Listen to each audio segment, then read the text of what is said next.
you, a great deal of your work, of course, are aware of the fact that in your early work, you were, to some at least, in association with Dr. Sigmund Freud. And I know it would be of great interest to many of us to hear a little bit about how you happened to hear of Dr. Freud and how you happened to become involved with some of his work and ideas. Well, as a matter of fact, it was in the year 1900, in December, soon after Freud's book about dream interpretation had come out, that I was asked by my chief, Professor Bleuler, to give a review of the book. I studied the book very attentively, and I didn't understand many things in it, which weren't clear at all to me. But from other parts, I got the impression that this man really knew what he was talking about. And I thought that this is certainly a masterpiece, full of future. Yes. I had no idea then of ideas of my own. I was just it was just when I began my career as an assistant in the psychiatric clinic. And then I began with experimental psychology or psychopathology. I applied the experimental association method by and the same that has been applied in Krappelin's psychiatric clinic in Munich. And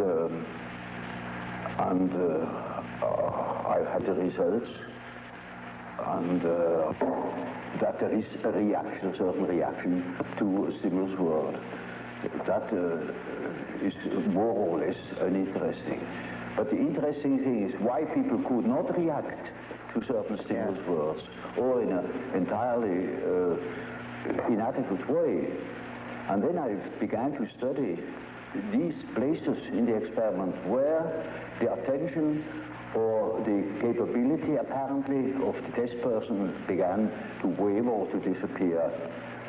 And I found soon out that it is matter of intimate personal affairs people were thinking of, or which were in them, even if they momentarily did not think of them, when they were unconscious, with other words, that nevertheless an inhibition came from the unconscious and hindered the expression in speech.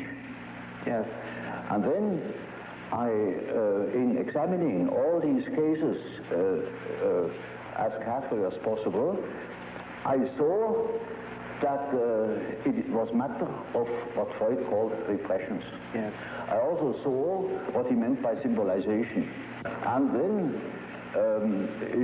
I wrote a book about the psychology of dementia precox, it was called, now it's schizophrenia. Yes. And I sent the book to Freud and wrote to him about my association experiments and how they confirmed his theory thus far. Yes. And that is how it began, my friendship with Freud began. Yes. Now, one of the, of course, very fundamental ideas in the original psychoanalytic theory was Freud's conception of the libido as sort of a broad psychic sexual energy. Well, you see, in the beginning, I had naturally certain prejudices against his conceptions. And after a while, I overcame them. I could do that from owing to my biological training. Yes. And I could not deny the importance of the sexual instinct, you know. Yes. But later on, I saw that it was very one-sided. Because, you see, man is not only governed by the sex instinct, there are other instincts as well. For instance, in biology, you see, the nutritional instinct is just as important as the sex instinct. Also, in primitive societies, sexuality plays a role much smaller than food. Food is the all-important interest and desire. Yes. Sex, that is something they can have everywhere. They are not shy. But the food is difficult to obtain, you see? Yes, yes. And so it is the main interest. Yes. And then in other societies, for instance, in civilized societies, the power drive plays a much greater role than sex. Yes. For instance, there are many big businessmen who are impotent, even, because their whole energy is going into money making. Yes. Or dictating the laws to everybody else. Yes. That's much more interesting than affairs with women. So, you see, the inferior Dr. Adolf, the younger, the weaker, naturally had a power complex. Yes. He wanted to be the successful man. Freud was a successful man. He was on top, and so he was interested only in pleasure, in the pleasure principle, and while Adolf was interested in the power drive. Sure enough. I see. In other words, you feel that it's sort of a function of his own personality to some degree. Yeah, it is quite natural. You see, it is one of the two ways how to deal with reality. Either you make reality an object of your pleasure, if you are powerful enough already, or you make it an object of your desire to grab it. Yes, yes. Now, of course, some observers have thought that perhaps the patients that Dr. Freud saw in Vienna of this period were often individuals who were repressed sexually. Oh, yes. And then perhaps that so many of these patients having been of this type, that this may have been one thing that sort of reinforced Dr. Freud's ideas. Well, it is certainly so that in the end of the Victorian age, there was a reaction going over the whole world against the taboos, the sex taboos, as one called them. One didn't understand anymore properly why or why not. And Freud belongs into that time, a sort of liberation of the mind of such taboos. The research comes to the question of the unconscious. There things become necessarily blurred, because the unconscious is something which is really unconscious. And so you have no object, you see nothing. No. You only can make inferences, you know. And so we have to create a model of this possible structure of the unconscious, because we can't see it. Now, you see, he came to the concept of the unconscious chiefly on the basis of the same experience I had made in the association experiment, namely that people reacted. They said things, they did things without knowing that they did it or said it. And this is something you can observe experimentally in the association experiment, where people cannot remember afterwards what they did or what they said in the moment where the stimulus word hits the complex. The reproduction, in the so-called reproduction experiment, you go through the whole list, and you will see that the memory fails where there was a complex reaction. And that is the simple fact Freud has based his idea of the unconscious on, because that is what you can see time and again, that people, for instance, make a mistake in speech, or that they say something which they didn't mean to say, that just make ridiculous mistakes, you know. There are no end of stories, you know about how people can betray themselves by saying something that they didn't mean to say at all, yet in the unconscious meant to say that thing, just that thing. For instance, when you want to express your sympathy at a funeral, you go to somebody and you say, I congratulate you. You say,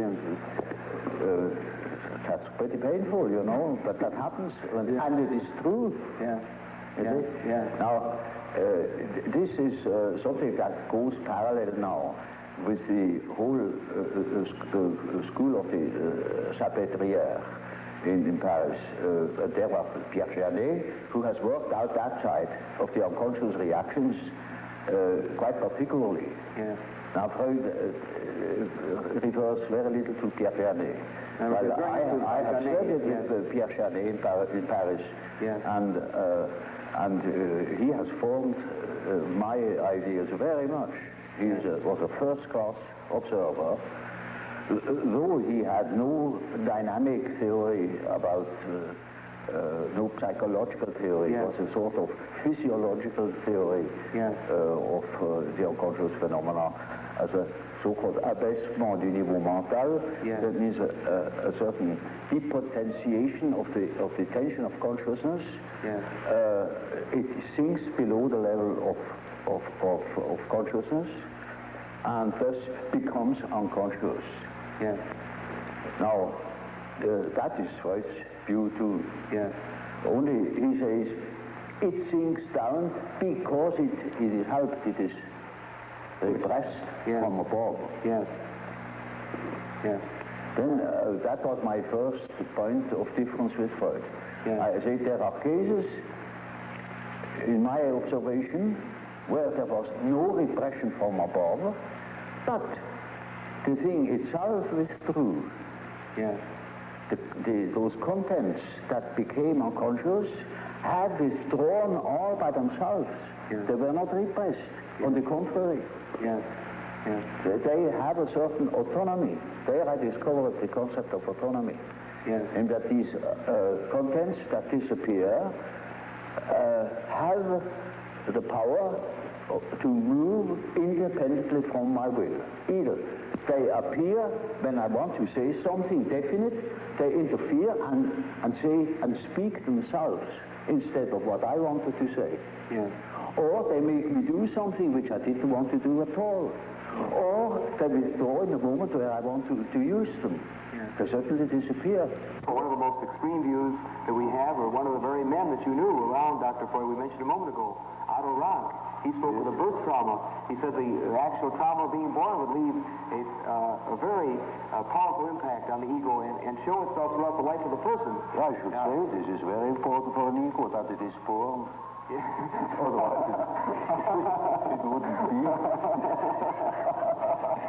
And that is highly traumatic, you know, yes. When you fall out of heaven. But will you take literally Otto Rank's position of the birth trauma as having, you might say, a psychological effect? Don't you see, this is an event that happens to everybody that exists, that once has been born. So everybody is born, has undergone that trauma, and so the word trauma has lost its meaning. I think so. In other words, it is a general fact, of which you cannot say it is a trauma. Yes. It is just a fact. Yes, yes, I see. You see, because then you cannot observe psychology that hasn't been born. Yes. Only then you could say what the birth trauma is. Yeah. And then, until then you cannot even speak of such a thing. Yeah. It's just a lack of epistemology. Well, Dr. Jung, we've been talking about the early oral level, and as you pointed out, you want to look at it rather literally as sort of a hunger drive or a drive for nutrition. Now, another rather fundamental point in development of the ego, as the more or less orthodox psychoanalytic view follows, is that there is then, this is followed by another critical level, an anal level development. Well, one can use such terminology because it is a fact that children are exceedingly interested in all orifices of the body and they are doing all sorts of disgusting things, you know. Yeah. And sometimes this such a peculiarity keeps on into later life, you know. Yeah. It is quite astonishing what you can hear in that respect. Now, it is equally true that people who have such preferences also develop a peculiar character. In early childhood, a character is already there. You see, the child is not born tabula rasa, as one assumes. Yes. The child is born at a high complexity. Yes. With existing determinants Yes. that never waver for the whole life, and that give the child his character already in the earliest childhood.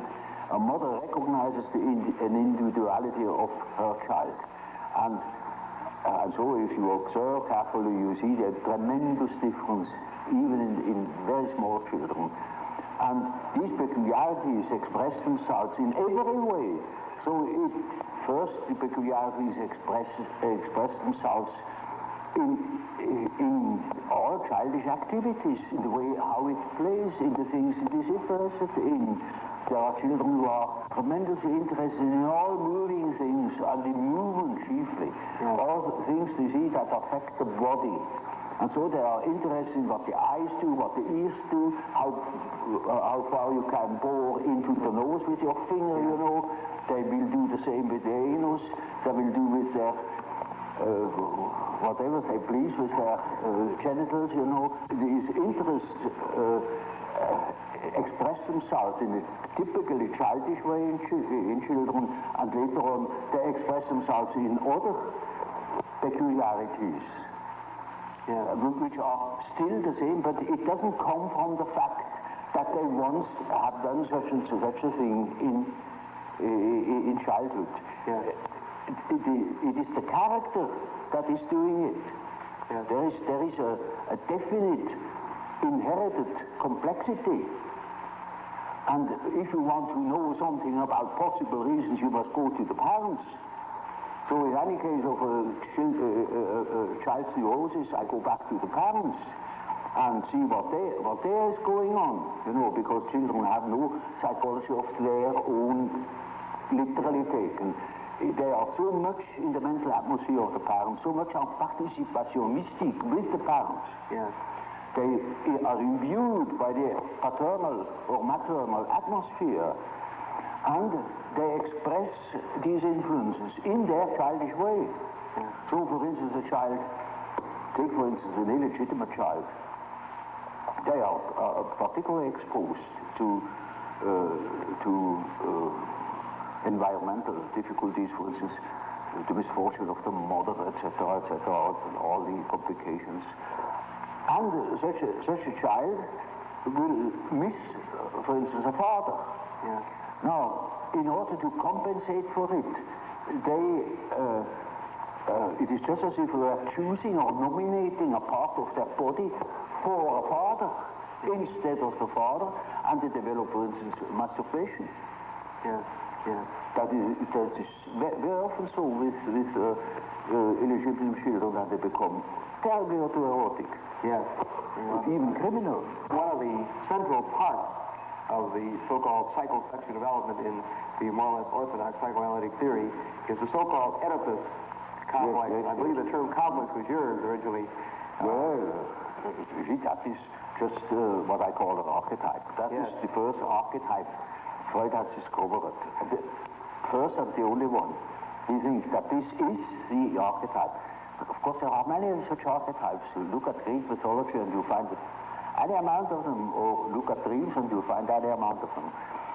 But incest was so impressive to him that he even has chosen the term Oedipus complex, because that was one of the outstanding examples of an incest complex. Yeah. And it is only the masculine form, mind you, because women have an incest complex too, but there it is not an Oedipus. Yeah. So something else. Yeah. Yeah. So it is only the term for an archetypal way of behavior in case of a man. A man's relation, say, to his mother. It also means to the daughter, because whatever he was to the mother, he will be it to the daughter, too. Yes. It can be this way or that way. Yes. It depends. So you look at, then you will accept, in other words, the Oedipus complex but not as being the only important such influence. You will see this is just one of many. One of many ways of behavior. Now, you see, the universe gives you an excellent example of the behavior of an archetype. It is always the whole situation. There is a mother, there is a father, there is a son, there is a whole story, how such a situation develops, and to what end it leads finally. Yeah. And that is an archetype. You see, an archetype always is a sort of abbreviated drama. Namely, it begins in such and such a way, it extends to such and such a complication, and it finds a solution in such and such a way. That is the usual form. As for instance, you take the instinct of building a nest with birds. Yeah. In the way they build the nest, there is the beginning, the middle, and the end. Yeah. It is built just to suffice for a certain number of young. So, you see, the end is already anticipated. And that's the reason why in the archetype itself there is no time. It is a timeless condition where beginning, middle, and end are just the same. They're all given in one. Yeah. Now that is only a hint to what the archetype can do, you know, but that's a complicated question. Well, you know what a behavior pattern is. Yes. Now, the way in which, say, a weaver bird builds its nest, that is an inherited form in him. He will apply all certain symbiotic phenomena between insects and plants. They are inherited patterns of behavior. And so man has, of course, an inherited scheme of functioning. You see, his liver and his heart and all his organs and his brain will always function in a certain way, following its pattern. We only have a great difficulty of seeing it because we cannot compare. There are no other similar beings like man that are articulate and could give account of their functioning. If that were the case, we would know, I don't know what. But because we have no means of comparison, we are necessarily unconscious about our own conditions. But it is quite certain that man is born with a certain functioning, a certain way of functioning, a certain pattern of behavior. And that is expressed in the form of archetypal images, of archetypal forms. For instance, the way in which a man should behave is given by an archetype. And therefore, you see, the primitives tell such stories. A great deal of education goes through storytelling. Yes. For instance, they call in a palaver of the young men and to older men perform before the eyes of the younger all the things they should not do. Yeah. And at the end they say, now that's exactly the thing you shall not do. Another way is they tell them of all the things they should not do. Yes. And you, like the Decalogue, yes. Thou shalt not. Yes, yes. And that is always supported by mythological tales. Yeah. For instance, our ancestors have done so and so, and so you shall do. Yeah. Or such and such a hero has done so and so, yeah. And that is your model. Yeah. For instance, the teaching of the Catholic Church, there are several thousand saints, yeah. And they show us how, you see, the models then become the models, yeah. For the individual. And they have their legends, and that is Christian mythology. Yeah. In Greek, you know, there was a Theseus, there was a Heracles, models of fine men, of gentlemen, you know. Yes, yes. And they teach us how to behave. They are archetypes. I see. Archetypes of behavior. Now, see, the archetype is a force, it has an autonomy. It can suddenly seize you. It is like a seizure. Yeah. So, for instance, falling in love at first sight, that is such a case. You see, you have a certain image in yourself without knowing it of the woman, of the woman. Yeah. Now you see that girl, or at least a good imitation of your type. Yeah. And instantly you get a seizure, and you're gone. Yeah. And afterwards you may discover that it was a hell of a mistake. Or you see, a man is quite capable, he's intelligent enough to see that that woman of his choice, as one says, not no choice, he has been captured. Yeah. You know, he sees that she is no good at all, that she is a hell of a business. And he tells me so, and he says, for God's sake, doctor, help me to get rid of that woman. He can't. He's like clay in her fingers. And that is the archetype. That is so-called archetype of the anima. Yeah. He thinks it is all his soul. Well, you know, that is a bit complicated, you know.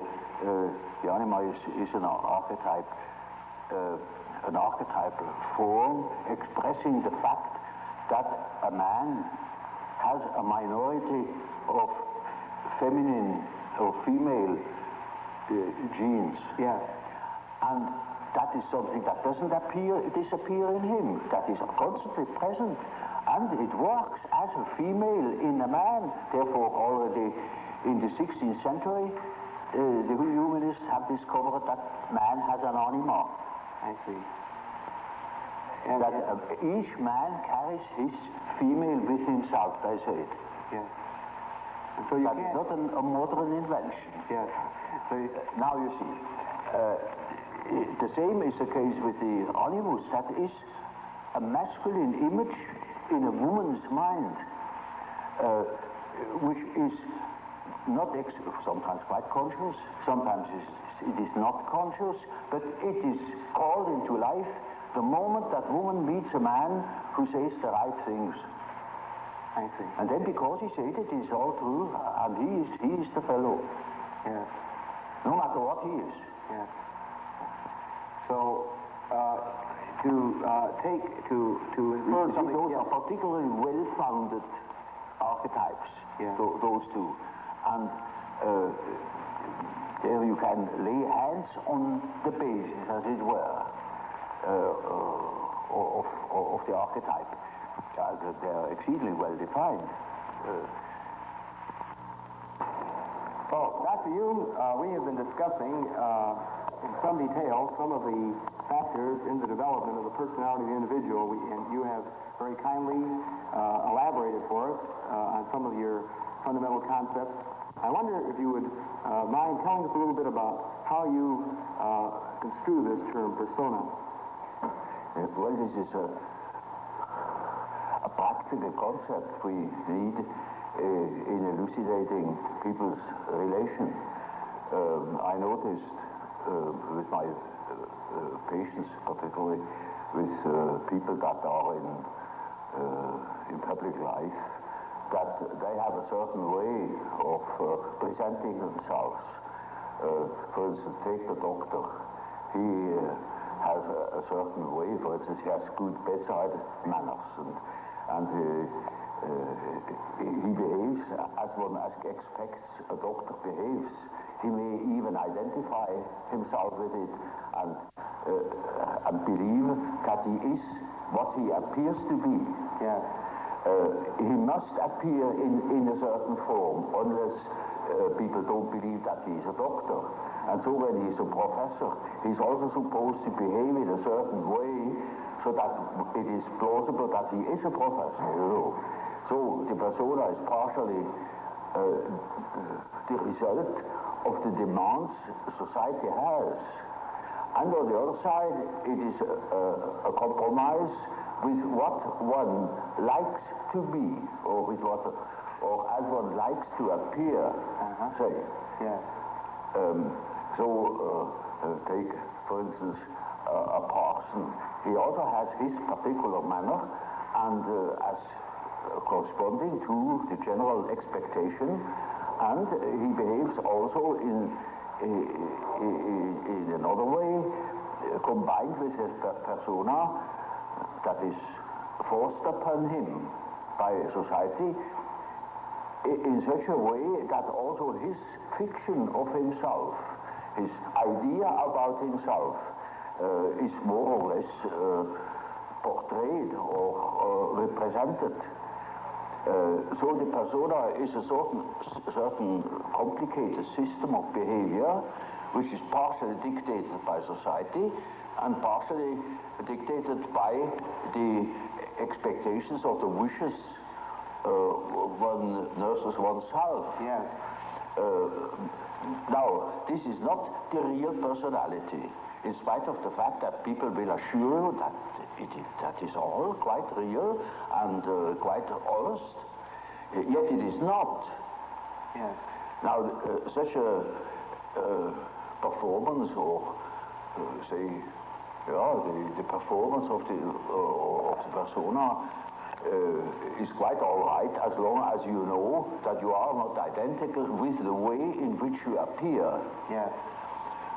But if you are unconscious of this fact, then you get into times very disagreeable conflicts. Namely, people can't help noticing that at home, for instance, you are quite different from what you appear to be in public. Yeah. And people who don't know it stumble over it in the end. They deny that they are like that, but they are like that. They are it. And then you don't know, now, which is the real man? Yes, yes. Is he the man as he is at home or in intimate relations, or is he the man that appears in public? It is a question of Jekyll and Hyde. Yes. Often. It is such occasionally there is such a difference that you would almost be able to speak of the double personality. Yes. And the more that is pronounced, the more people are neurotic. Yes. They get neurotic because they have two different ways. They contradict themselves all the time, and in as much as they are unconscious of themselves, they don't know it. They think they're all one. Everybody sees that there are two. Yeah. And some know him only from one side, so others know him only from the other side.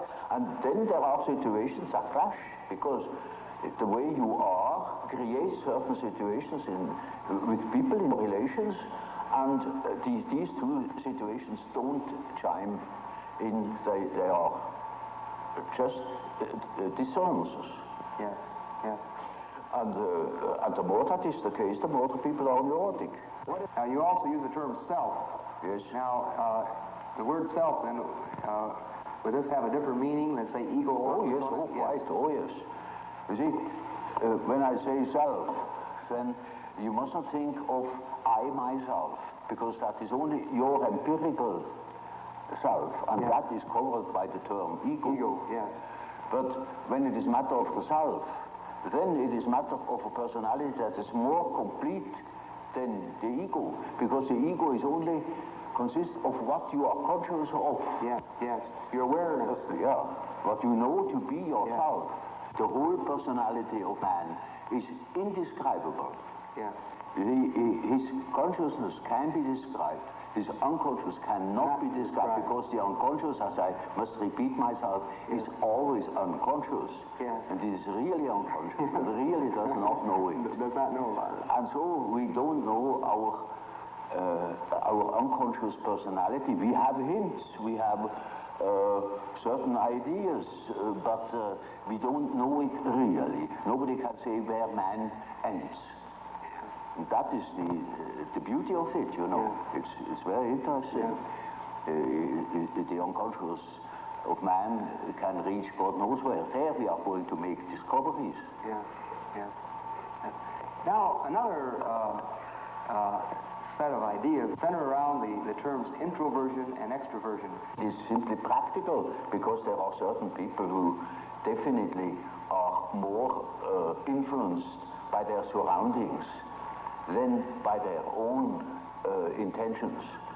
While there are other people who are more influenced by the subjective factor. Now you see, the subjective factor, that's very characteristic, was understood by Freud as a sort of pathological autoerotism. Yes, yes. Now this is a mistake.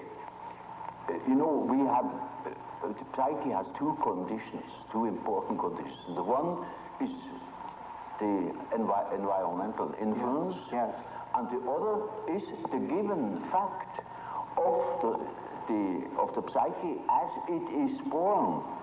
The psyche is by no means tabula rasa. We are a definite mixture and combination of genes, and they are there from the very first moment of our life. And they give a definite character, even to the little child. And that is the subjective factor, looked at from the outside. Now, if you look at it from the inside, yes, then it is just so as if you would observe the world. yes. When you observe the world, you see houses, you see the sky, you see tangible objects. But when you observe yourself within, you see moving images. Yes. A world of images, generally known as fantasies. Yet these fantasies are facts. You see, it is a fact that a man has such and such a fantasy. And it is such a tangible fact, for instance, that when a man has a certain fantasy, another man may lose his life. Yes. Or a bridge is built. Yes. These houses were all fantasies. Yes. Everything you do here, all of houses, everything was fantasy to begin with. And fantasy has a proper reality. That is not to be forgotten. Fantasy is not nothing. It is, of course, not a tangible object, but it is a fact, nevertheless. It is, a form of energy. Yeah. Despite the fact we can't measure it. Yeah. It is a manifestation of something. Yes. And that is a reality. That is just a reality as, for instance, the peace treaty of Versailles or something like that. It is no more. You can't show it. Yes. But it has been a fact. Yes. Yes. And so the psychical events are facts, are realities. And when you observe the stream of images within, you observe an aspect of the world. Yes. Of the world within. Because the psyche, you know, if you understand it as a phenomenon that takes place in so-called living bodies, then it is a quality of matter. As our body consists of matter, we discover that this matter has another aspect, namely a psychic aspect. Yes. Yes. And so it is simply the world from within, seen from within. Yes. It is just as if we were seeing into another aspect of matter.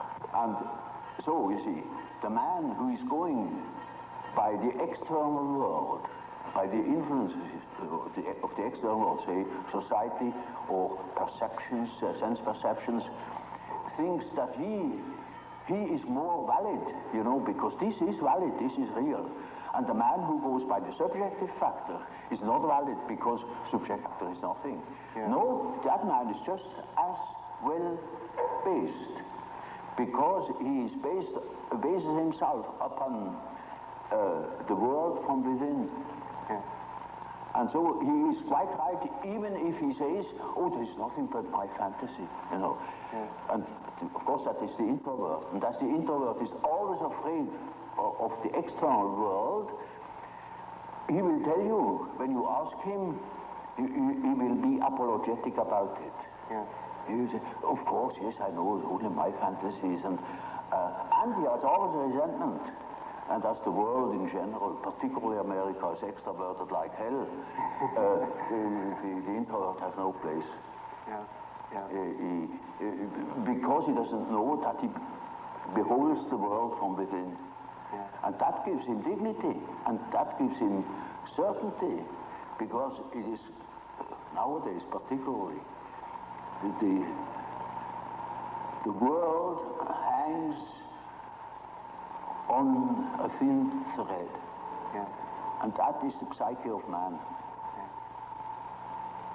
Assume that certain fellows in Moscow lose their nerve or their common sense for a bit, and the whole world is in fire and flames. Yeah, yeah. You see? It is, nowadays we are not threatened by elementary catastrophes. There is no such thing as an H-bomb. That is all man's doing. Yeah. We are the great danger. The psyche is the great danger. What if something goes wrong with the psyche? Yeah. Yeah. You see? And so you see, it is demonstrated to us in our days what the power of the psyche is of man, how important it is to know something about it, but we know nothing about it. Nobody would give credit to the idea that the psychical processes of the ordinary man have any importance whatever. One thinks, oh, he has just what he has in his head. It is all from his surroundings. He's taught such a thing, believes such a thing. And particularly if he's well housed and well fed, then he has no ideas at all. Yeah. And that's the great mistake. Yeah. Because he is just that as which he is born, and he is not born as tabula rasa, but as a reality. Would you perceive the world being made up of only people or extreme introverts and people that are extreme extroverts? Well, you know, Bismarck once said,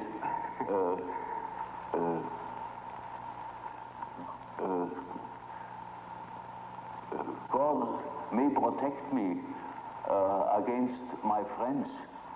With my enemies, I can deal myself alone. You know how people are. They catch a word, and then everything is schematized along that word. There is no such thing as a pure extrovert or a pure introvert. Yeah. Such a man would be in the lunatic asylum. Those are only terms to designate a certain penchant, a certain tendency.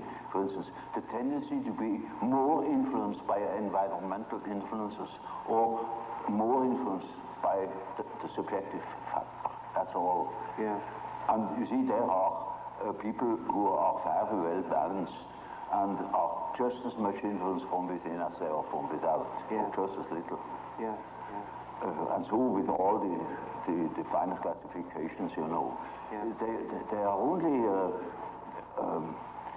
sort of point de repère, points for orientation. My whole scheme of typology is merely a sort of orientation.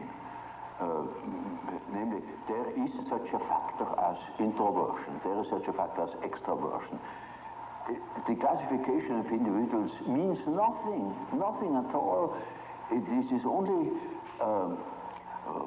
the instrumentarium for the practical psychologists to explain, for instance, a husband to a wife, or vice versa. For instance, it is very often the case, one could almost say, it is almost a rule, but I don't want to make too many rules in order not to be schematic, that an introvert marries an extrovert for compensation, or another type marries the counter type to complement himself, for instance. Well, Dr. Jung, of course, tied in with your typology and quotation marks of introversion, extroversion, we, of course, know of your concepts of thinking, feeling, sensation, and intuition. Well, there is quite a simple explanation of these terms, and it shows at the same time how I arrived at such a typology. Namely, sensation tells you that there is something. Thinking, roughly speaking, tells you what it is. Feeling tells you whether it is agreeable or not, to be accepted or not, accepted or rejected. Yes. And intuition, now there is a difficulty. Yes. You don't know ordinarily how intuition works. So when a man has a hunch, you can't tell exactly how he got at that hunch or where that hunch comes from. It is something funny about intuition. I will tell you a little story. I had two patients. The man was a sensation type, and the woman was an intuitive type. Of course, they felt attraction. And so they took a little boat and went out to the Lake of Zurich. And there were those birds that dive after fish, you know. Yeah. And then after a certain time they come up again, and you can't tell where they come up. And so they began to bet. Who was the first to see the bird? Now, you would think that the one who observes reality very carefully, the sensation type, would of course win out. Yeah. Not at all. The woman won the bet completely. Yeah. She was beating him on all points. Yeah. Because by intuition she knew it before. I see. Now, how is that possible? Yeah. Well, sometimes, you know, you can really find out how it works by finding the intermediate links. You see, it is a perception by intermediate links, and you only get the result of that whole chain of associations. Yes. Sometimes you succeed in finding out, but more often you don't. So my definition is, intuition is a perception by ways or means of the unconscious. That is as near as I can get. Now this is a very important function, because when you live under primitive conditions, a lot of unpredictable things are likely to happen. And there you need your intuition, because you cannot possibly tell by your perceptions, by your sense perceptions, what there is going to happen. For example, more specifically, what would be an example or a difference between an intuitive extrovert and an intuitive introvert? Well, you know, you have chosen a somewhat difficult case, you know, because one of those difficult types is the intuitive introvert. Yeah, you know. I have. The intuitive extrovert you find among hunters, bankers, gamblers. Yes.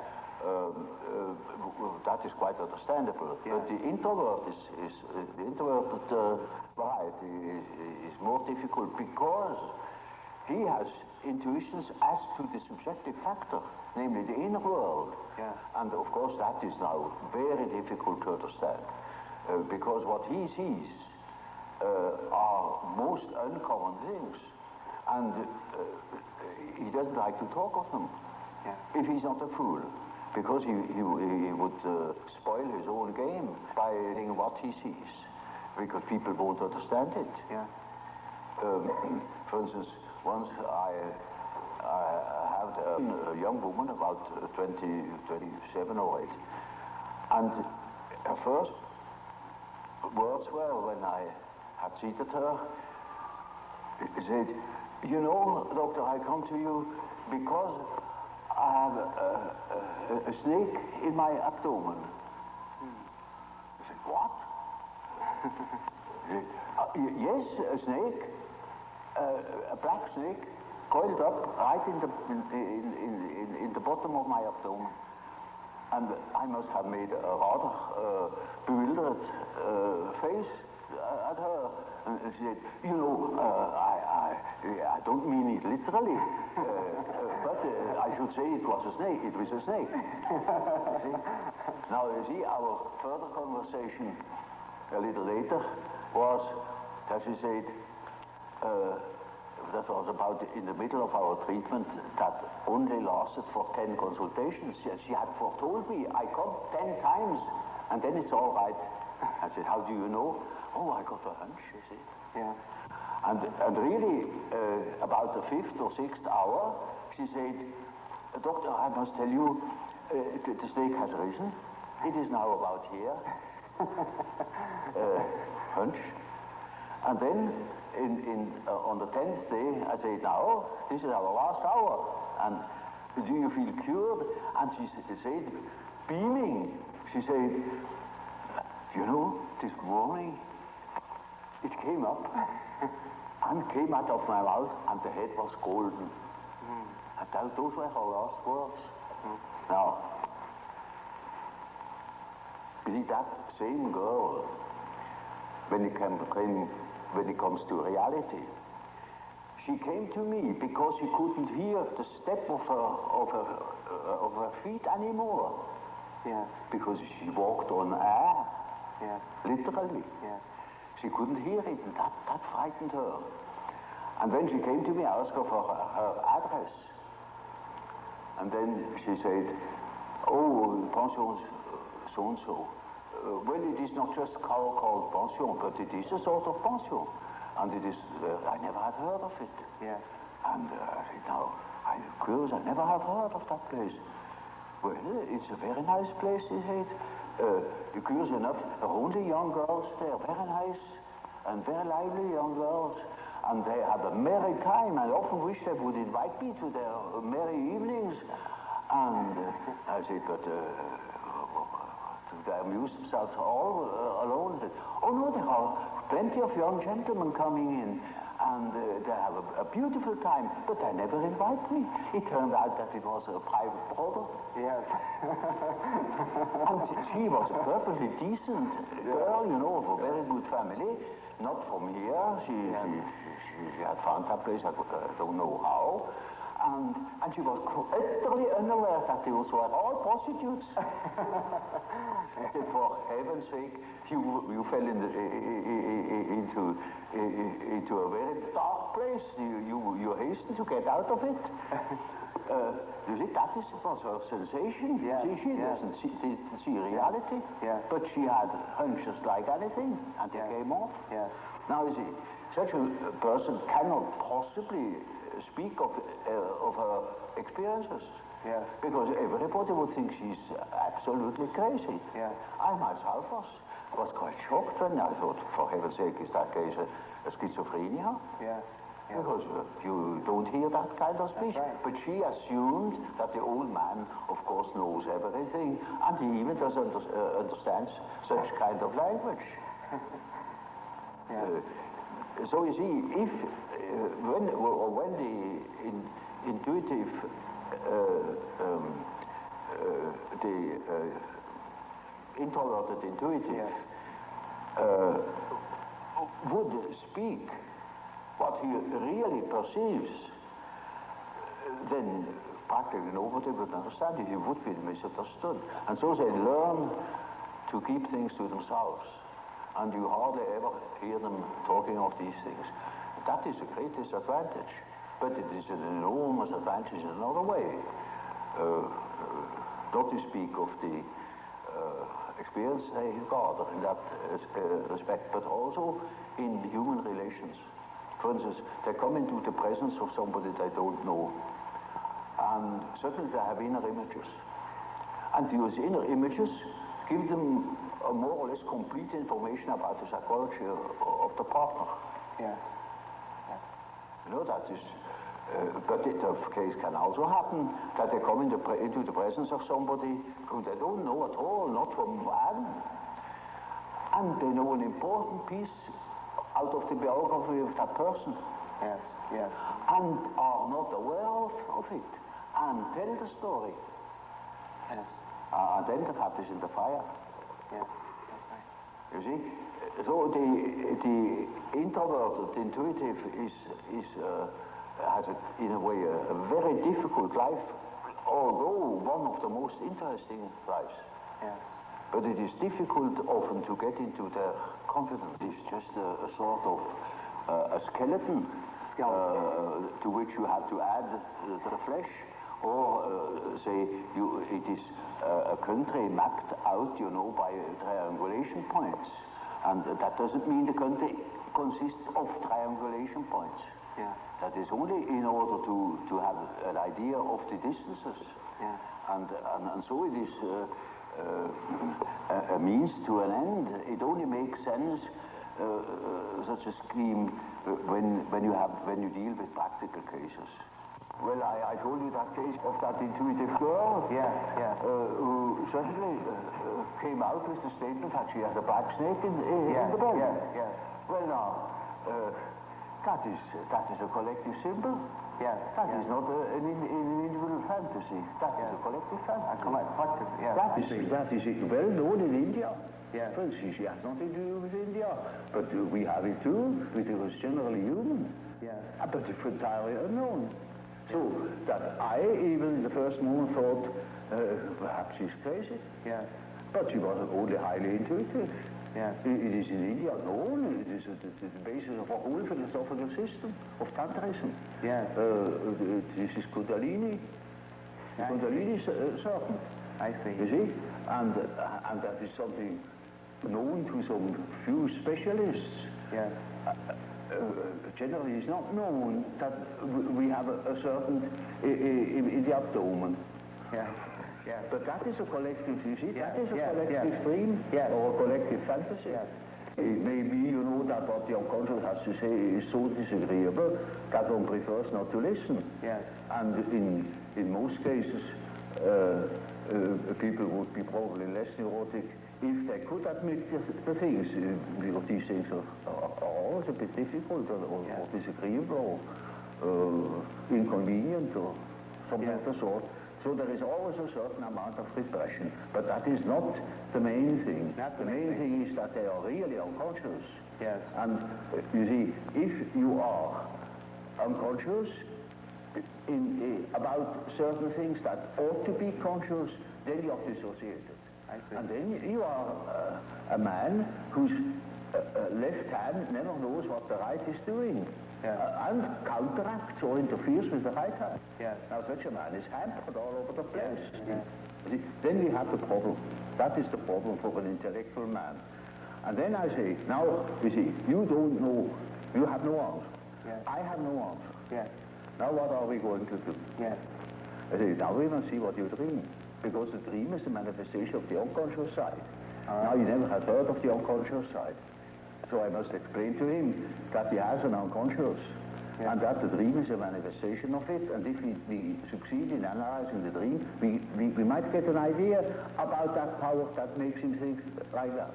I see. In treatment, for instance, in the treatment of neurosis, you have to do with that personal unconscious for quite a while. And then only dreams come that show that the collective unconscious is touched upon.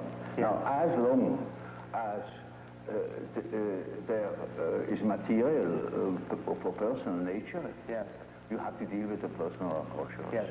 But when you get to, say, to a question, to a problem, which is no more merely personal, but also collective, you get collective dreams. And then we are there where we can begin with the observation of the unconscious. And then, day by day, one goes on by the data the unconscious produces. You see, we discuss the dream, and that gives a new surface to the whole problem. And he will have another dream, and the next dream gives again an answer, because the unconscious is in a compensated relation to consciousness. And after a while, we get the full picture. And if he has the full picture and has the necessary moral stamina, well, then he can be cured. I see. But in the end, it is a moral question whether a man applies what he had learned or not. There is a sort of typical way in which the integration of consciousness takes place. Namely, the average way is that through the analysis of dreams, for instance, you become acquainted with the contents of the unconscious. I already told you this to begin with all personal material, subjective questions, questions of the individual's difficulties in adapting to environmental conditions and so on. Yes. Now, it is a regular observation that when you talk to an individual and this individual gives you insight into its inner preoccupations, interests, emotions, in other words, hands over his personal complexes, then you get slowly and nilly-willy into the situation of a sort of authority. Yeah. You become a point of reference. You know you are in possession of all the important items in a person's development. I remember, for instance, I analyzed a very well-known American politician, and he told me, oh, any amount of the secrets of his trade. And suddenly he jumped up and said, by God, what have I done? You know, you get $1 million for what I have told you now. And I said, well, I'm not interested. You can sleep in peace. I shall not betray you. I forget it within a fortnight. Now, you see, that shows that the things people hand out are not merely indifferent things. When it comes to something important, emotionally important, then they hand out themselves. They hand out a big emotional value, as if they were handing over a large sum, as if they were trusting you with the administration of their estate. Yes. And they're entirely in your hands. Yes. Often, I hear things that could ruin those people utterly if it's perfectly known. Or it would give me, if I should have any blackmailing tendencies, unlimited power to blackmail them. Now, you see, that creates an emotional relationship to the analyst.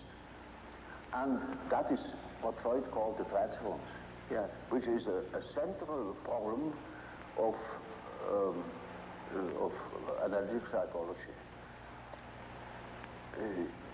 It is just so as if these people had handed out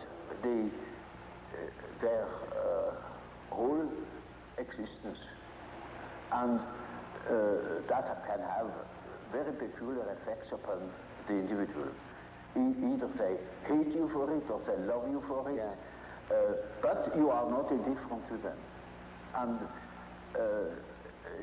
there is then a sort of emotional relation between the patient and the doctor. Yes. Now, when you hand out such materials, then these contents are associated with all the important persons in the life of a patient. Now, the most important persons are usually father and mother. Yeah. That comes up from childhood. The first troubles are with the parents as a rule. So, in handing over your infantile memories about the father or about the mother, you hand over also the image of father and mother. Then it is just as if the doctor had taken the place of the father, even of the mother. I had quite a number of male patients that called me Mother Jung, because I handed over the mother to me. Curiously enough. But you see, that's quite irrespective of the personality of the analyst. It is simply disregarded. He functions as if he were the mother, or he functions as if he were the father, the central authority. And now that is what one calls transference. That's a particular case of of projection. Yes. Now, yes. Freud doesn't exactly call it projection, he calls it transference. Yes. That is an allusion to the old and superstitious idea of handing over a disease, Yes. transferring a disease upon an animal, or handing over the sin upon a scapegoat, and Yes. scapegoat takes it out into the desert and makes it disappear. Yes, yes. So they hand over themselves in the hope that I can swallow that stuff and digest it for them. And so I'm in loca patis and have a high authority. Naturally, I'm also persecuted by the corresponding resistances, by all the manifold emotional reactions they have had against their parents.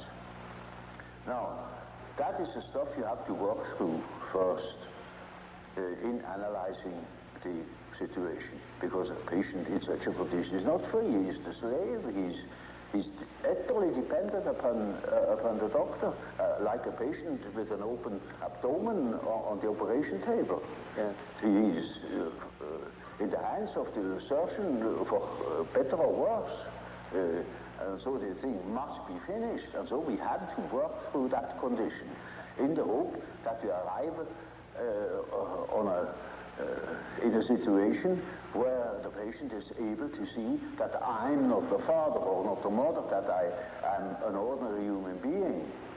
Now, everybody naturally should assume that such a thing would be possible. For instance, that a patient could arrive at such an insight when he's not a complete idiot, that I am just a doctor and not the emotional figure of their fantasies. But that is very often not the case.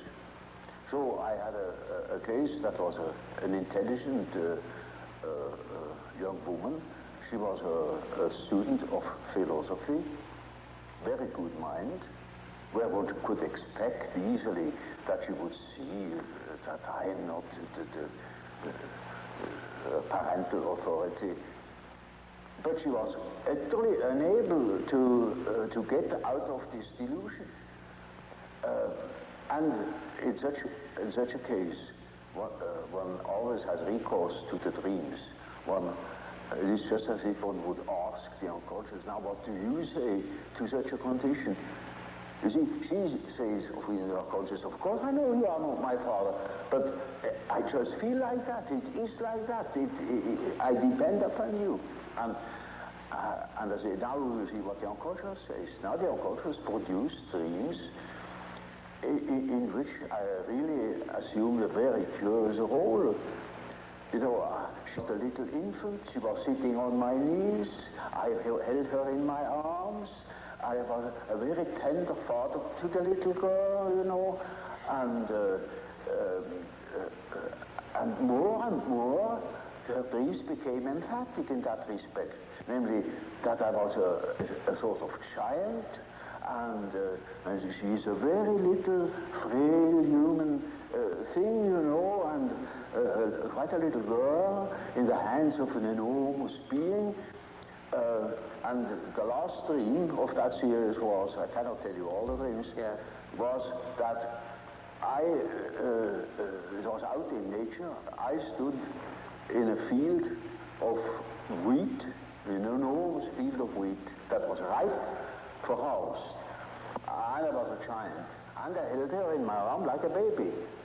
And the wind was blowing over that field of wheat. Now, you know, when the wind is blowing over wheat field, these waves in the wheat field. Yes.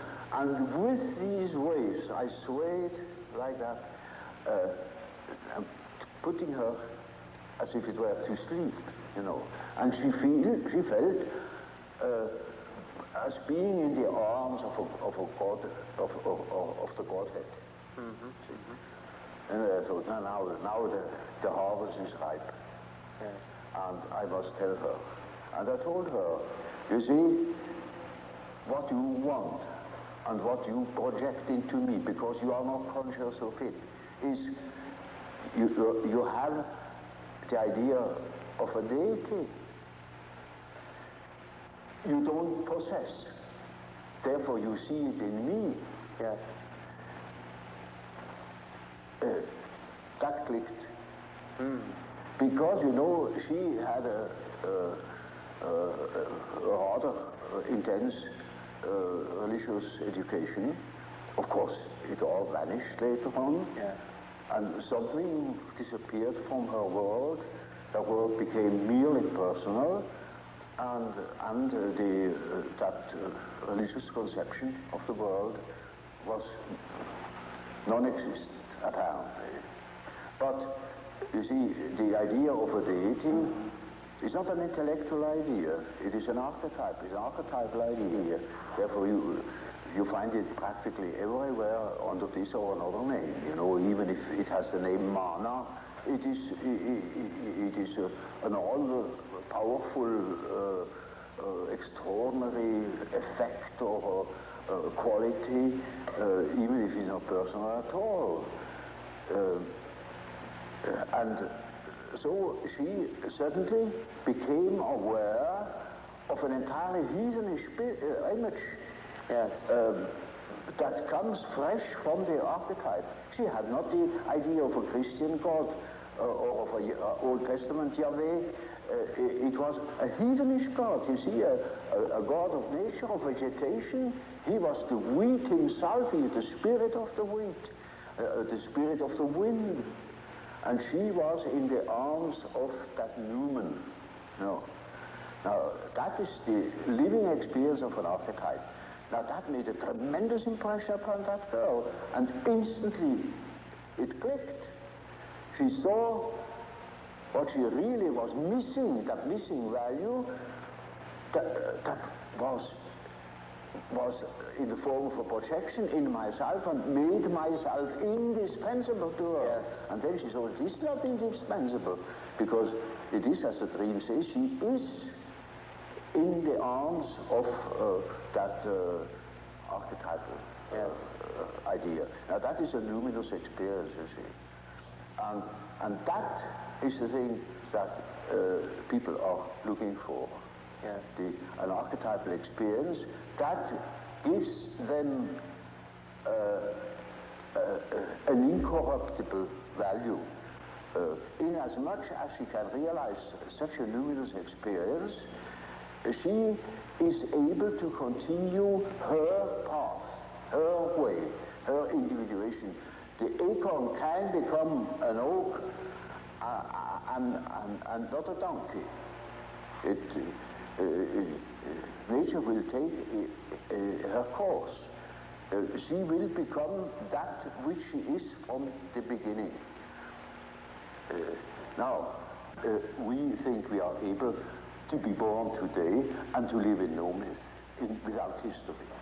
That is a disease. That's absolutely abnormal, because man is not born every day. He's once born in a specific historical setting with the specific historical qualities, and therefore he is only complete when he has a relation to these things. It's just as if you were born without eyes and ears, when you are growing up with no connection with the past. From the standpoint of natural science, you need no connection with the past. You can wipe it out. Yes, yes. And that is a mutilation of the human being. Now I saw, through my practical experience, that this kind of proceeding had a most extraordinary therapeutical effect. And so, you see, in our days, we have such and such view of the world, such and such a philosophy. But in the unconscious, we have a different one. And that we can see through the example of the alchemistic philosophy that behaves towards the medieval consciousness exactly like the unconscious behaves to ourselves. And we can construct or even predict our the unconscious of our days when we know what it has been yesterday.